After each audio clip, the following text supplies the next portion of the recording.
Hey guys, Martin here, bringing another Dragon Ball Z Dokkan battle video, and so today we're going to do the LR EZA team building guide for the Universe 7 team. Technically it's Android 17, brackets Team Universe 7, but you know, the LR Team Universe 7.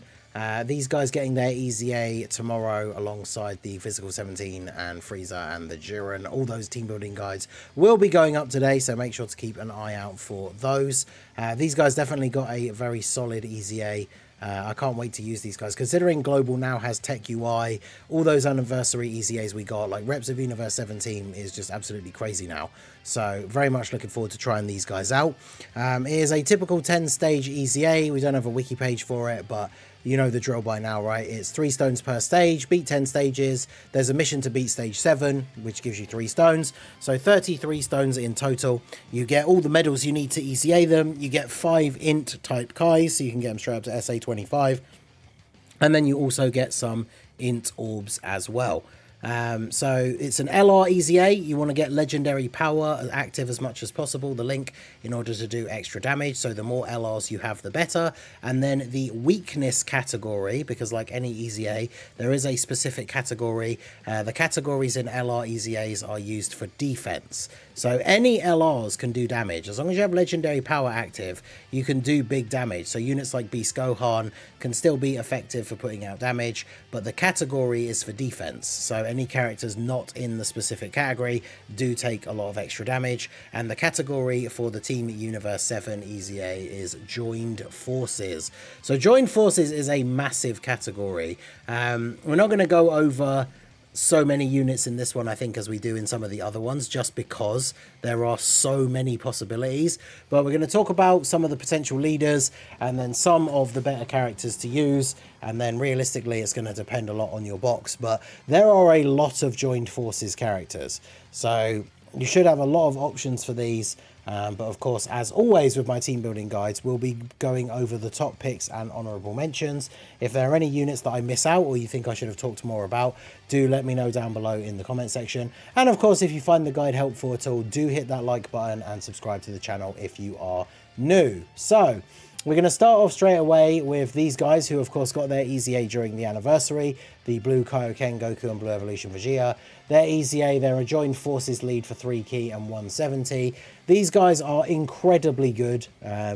Pick up a bunch of rainbow orbs, they'll do a ton of additional attacks. Each one is raising their defense. You can't lower attack in the later stages of these EZAs, but these guys can pump out a ton of damage. They've got type advantage. It's very easy for them to get tons of key, and they get guaranteed crits if your key is 24.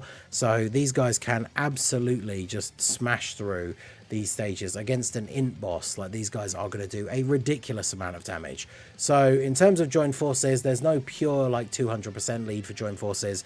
These guys can be very, very good for giving the leader skill to the full team. Even if you're not using them as a lead, I would say they are a must run on the team if you have them, because they are a type advantage LR and they just do absolutely crazy damage while being very good defensively as well. Obviously not in slot 1, they're not a slot 1 unit, but very, very good. You do want to have one other superhero character on the team so they can get the rainbow orb changing, but that is very much not difficult to do with how many options there are for Joined Forces. So another unit that has a Joined Forces leader skill is the AGL Super Saiyan Goku and Super Saiyan Vegeta from the Cooler Worldwide Download Celebration. These guys haven't aged super well, but one thing that stands out about them for being really good for this EZA in particular is their secondary leader skill, the 30%, goes to pure Saiyans. So obviously, like, these guys would get a 200% leader skill from them. And there are a lot of Joined Forces Goku and Vegeta LRs. So really, the most optimal team is probably just going to be these guys as the leader, and then every single LR Goku and Vegeta that you have. And then you probably are going to be pretty sorted, because they're getting a full 200% lead from these guys. They have the damage reduction. They get a little bit of extra damage reduction on the first turn. They can get a couple of attacks off. Unfortunately, getting their morale boost thing is really annoying, because you have to get hit 7 times. The 3 attacks thing is fine, but the 7 attacks received is super annoying. I mean, if these were switched, so they had to perform 7 attacks and then receive 3, it would be way better. Obviously, it would be better if it was just attacks and not super attacks. But even with it being super attacks, it would be easier to get earlier on than getting 7 hits with these guys. But these guys are absolutely, I would say, the go-to leader for making a very, very strong team for this EZA. So next up, we have the Frieza and 17. Now, I thought I'd include these guys because obviously they get their EZA at the same time. But depending on which one you do first, obviously if you do these guys EZA first, they're not only a joined forces leader, although their leader skill is only 160%, it does give 4 key, but they will be a very effective unit in this EZA event because they are a joined forces character, they have type advantage, and they don't actually have any restriction in their passive or anything for any specific category, so you can run them on any joined forces build and they can be very good, or you can use them as a leader instead. So I would actually suggest probably doing these guys EZA first. The guide for that should be up already. Do these guys one first and then throw them on the team for the Extreme Z battle against the Team Universe 7. And then that can be very effective. We also have the LR Kale and Caulifla. They're a little bit of an older unit now, but they lead joined forces for 4 key and 150. They can be very good on the team because obviously we are fighting a Universe Survival Saga enemy, which means they do get a guaranteed additional super. And since the name of the game is getting as many attacks off with LRs as possible with that legendary power link, that can work out very, very nicely. So a Universe Survival Saga themed joined forces team can work out pretty well with some of the LRs that we have. So these guys can be pretty good. They build up their defense, they build up dodge chance as they go. They can be a little bit squishy early on, but obviously we're not dealing with crazy end game meta events at this point now. We're talking about Extreme Z battles, which as long as you're running the right category team, are nowhere near as difficult as those kind of events, right? So these guys absolutely still can hold their own in an event like this, and they have the leader skill as well if you don't have any other options to run as the leader. But even if you're running a different lead, these guys can be very good on the team as well. Next up, we have the STRR Hellfighter 17 and the normal 17 from GT. I included these guys because they are a joined forces leader. So if you really are lacking on leads, these guys can be the leader. But of course, the less TURs you run, the better ideally. So you can get legendary power active more often. And their 30% is for androids. Like there are a few joined forces android characters. A lot of them are TURs. But yeah, they can, I mean, you can make a full 200% joined forces androids team and definitely still get it done. Like I've said before with these LR EZA guides, I've beaten LR EZAs all 10 stages with full TUR teams before. It just takes longer because you do less damage. So you could use these guys, but obviously if you're then filling the team with a bunch of like LR Goku and Vegetas and stuff like that, they're not going to link very well. And a lot of them just have leader skills that, even though they're not specifically joined forces, would be better suited to making a team with those LRs, right? And one of those examples is the AGL Goku and Vegeta from the Worldwide Download Celebration. They lead Battle of Fate, Future Saga, All Power Beyond Super Saiyan for the 170 and give 30% to Realm of Gods or Time Travelers, but they also give 150 to all Superclass if they're not in those categories. So again, these guys could be used as a leader, or if not, they are another joined forces Goku and Vegeta character that can run on these teams, link very well with all the others, be under the 200% leader skill for the AGL, Goku and Vegeta. So these guys can be very, very good. They're a good slot 1 unit. They have the dodge. You know, their big liability in content now is when you get to like turn 5 and their passive runs out and you can't transform and they don't guard. But of course, in an EZA, it's very unlikely you're even going to get to turn 5. Or if you do, turn 5 is probably the last turn, and you're probably finishing it off with like an active skill from somebody or something else like that. So these guys definitely can be very, very good in this event, and they can make a very good leader if you don't want to run one of the joined forces leads. If you don't have any of them, or you just want to run a slightly different team build, these guys will be very, very good. But whether it's leader or just on the team in general, these guys are a great option because they can go in slot 1, then you could have the physical blue boys from the TOP in slot 2 or something like that. So very, very strong option for this Extreme Z battle. Then we have the Vegeta and Trunks. Now they lead Bond of Parent and Child or Future Saga, so there is a lot of crossover there, a lot of the like Goku and Gohan cards and stuff like that. There's a lot of characters that fit under that for joined forces. They give the extra 30 to Battle of Fate, which is not a huge amount of the characters that fit under the first part of the leader skill, but there's a few Goku and Vegeta LRs that are on Bond of Parent and Child and also on Battle of Fate. These guys again are another character that, whilst not being super crazy in the current meta because they're kind of locked into slot 1 but can take a lot of damage early on in some of the tougher events, for something like an EZA they will absolutely be perfectly fine. If you're running enough future class allies for them to have a full future saga rotation, they can use their active skill on turn 3, which will do a decent bit of damage as well as giving allies a defense buff. So their active skill can definitely be very, very helpful. These guys are another unit that, even if you're not using them as a leader, if you're just running a generic Joined Forces lead, these guys can be really good on the team, because you want some good slot 1 units, and then there's a lot of those other LRs like the physical Evo Ken that can just go crazy in slot 2, and so having a nice slot 1 tank LR for them makes a very good rotation with legendary power, and then you do a ton of damage. So speaking of more Goku and Vegeta LRs, we have both of the 8th anniversary LRs. So we've got the GT Goku and Super Saiyan 4 Vegeta, and then obviously the Super Saiyan 3 Goku and Super Saiyan 2 Vegeta. Now, Power of Wishes is a team that has a lot of Joined Forces characters, and then final trump card, or if you want to run these guys, Battle of Fate. So obviously that would include characters like the Vegeta and Trunks. So either of these guys could be used as a leader, but they're both very good options for the team, especially these guys being physical, getting a bunch of additional supers off, doing crits. So these guys can be very good. And of course, another set of Goku and Vegeta LRs means another character that will be under that 200% lead for the AGL Worldwide Celebration Goku and Vegeta, because they are pure Saiyans.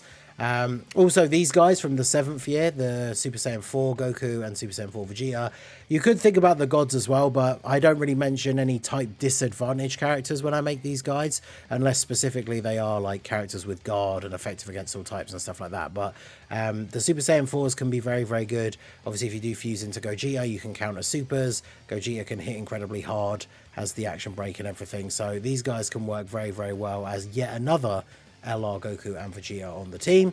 Then we have the Broly trio. So they are actually on categories like Power of Wishes, so these guys could be very good. Now, they are at their best when you're running them with an orb changer, because of course you do ideally want to get the 7 orbs, and then they're giving all allies on the rotation varying different kinds of support. They only give their damage reduction to movie bosses or super bosses if you get 24 key, but even without that, they're doing a lot for the team in terms of support. And if you are getting 7 orbs, they have a 100% chance to dodge, so they are invincible. And of course, another LR on the team, so more legendary power options. So these guys can be very, very good as well. Even if they don't get the 7 orbs, they have a 50% chance to dodge, and they have type disadvantage, type advantage in this event anyway, so they could still be a solid option. Then we have Gamma 1 and 2, the only one of the anniversary headliners that I didn't pull. They lead superheroes. There are some superheroes Joined Forces characters, but these guys are probably just best on the team as opposed to being the leader. They support Joined Forces for 3 key and 50% attack and defense, and then of course as like a floating support unit, they can be really, really good. If you're getting int orbs or the HL or STR orbs, they can do a bunch of additional attacks. They have the standby where you can then obviously build up and then do the massive core breaker attack and exchange into Gamma 1. Of course, with the easy A's being the length they are, the chances of you being able to do all of that is not necessarily high, but just for the Joined Forces support, these guys could be really, really good on the team if you have them. Then we have the STR Goku and Vegeta, the Super Vegito. Battle of Wits or Buu Saga, there is a decent amount of Joined Forces characters, but you're probably not using these guys as a leader. Now, you're very rarely going to see Vegito, because it's an HP condition and turn 4. So, but these guys are really good even in base, right? They have damage reduction, they get a bunch of additional attacks, they're just another Goku and Vegeta LR. You can see what I mean when I was saying at the beginning when we talked about the AGL Super Saiyans from the worldwide, is that like, yeah, the pure like whole LR team of just Goku and Vegetas is going to be very, very effective in this event. We also have the physical LR androids. So obviously if you were running a team with a bunch of androids like the Hellfighter 17s and stuff like that, these guys could be good. They lead androids, so obviously the Gammas are included as well on these android setups. So these guys could be interesting. They have type advantage, they have dodge, they support androids. I mean, a team with like these guys and the Gammas on it could be quite interesting, but they are more of an honourable mention than anything else. And then last but not least, one TUR I put in here was the Gawasu and Samasu, because they have type advantage, they're supporting everybody for defense, they can dodge, so they're a nice little unit to kind of throw in as a floater who can handle themselves defensively while providing key and defense to everybody else if you are maybe finding the later stages are hitting a little bit too hard. But yeah, when we come back to Joined Forces, the reason why I didn't go through like a whole list of honourable mentions of TURs is because of just how many there are. And some of them, you know, we want to prioritize LRs for these events, right? And some of them are quite old now, units like the Turles Army, Hit and God Goku. But if you're running teams where these guys will fit in, like if you're running a lot of Universe Survival Saga characters, you could throw in Hit and God Goku. And whilst they're not necessarily going to be super good on their own, they're just another LR that fits into that team build. Now, we didn't mention any tech units, but the gods do have guard for the first turn, and they have decent links. The Gobros can do a bunch of additional supers. Goku and Gohan were pretty decent on release, although they've aged quite badly. But type disadvantage can be a huge pain. Boo Saga, of course, we have like the Barbady and Dabura. There's the free-to-play androids if you are running an android setup. We do, of course, have Barbady and Boo as well for those Boo Saga setups. So there's quite a few different LRs that we didn't mention specifically who can still be relatively good. But then there's units like, you know, Beerus and Whis. We don't really have any of their solo characters because they only really link well with like Beerus's and Whis's. The Super Saiyans, they're a good unit themselves. We have a few Super Saiyan Joint Forces characters, but I guess they could be decent for the team if you're running like the Super Saiyans, like the AGL ones from the Worldwide, the Goku and Vegeta that fuse into Vegito, like they're all Super Saiyans characters. But then when it comes to TURs, like there's not really any major standouts like that would be really good for an EZA. The tech androids, funnily enough, despite having type advantage, are really good for EZAs because you can use their active skill on turn 1 straight away and just get a Ghost Usher, so that is good. And then when we look at you've got the in androids 17 and 18. So again, going back to that androids team, these guys who support Pure Saiyans. So funnily enough, if you're running that AGL Goku and Vegeta from Worldwide, you could run them on the team as a support unit. So that would actually be quite an interesting setup for them. In terms of STR, I mean, the Gohan and Piccolo are good, but this isn't really the right situation for them with the team build and everything. Bardock and Guinea, you're not fighting the right kind of enemy, but the support could be good if you can get it. Funnily enough, the Vegeta and Bulma, I guess, with the counters and stuff would be kind of interesting, but probably not a top pick. Funnily enough, 17 and Android 8 are actually quite good as well if you are running that Androids build. And you've got the Jiro and Mew and the 14 and 15. But if you're running the Androids build, I feel like you're running way too many TURs. So I think the best build is just to go for as many of the Goku and Vegeta LRs as you can, and then as long as your leader skill is just join forces, it means you can throw in these other characters like Kale and Caulifla, who will do very well despite not being the Goku and Vegeta card. Of course, to be fair, Kale and Caulifla get their 200% leader skill from the AGL Super Saiyans as well, because they are Pure Saiyans. So Pure Saiyans join forces LRs is definitely the way to go, but there are a lot of other options, and hopefully you find some of those from this guide useful. So let me know what you guys think down below in the comment section. Like I said at the beginning, if you think there's any units I missed out or should have talked more about, do let me know down below, and let me know what your team build is going to look like for the Team Universe 7 Extreme Z battle. So that is going to be it for the video, guys. This has been the Masked Ningen. Smash that like button, subscribe to the channel if you are new. Check out the links down below, and I will see you all again soon. Have a good one.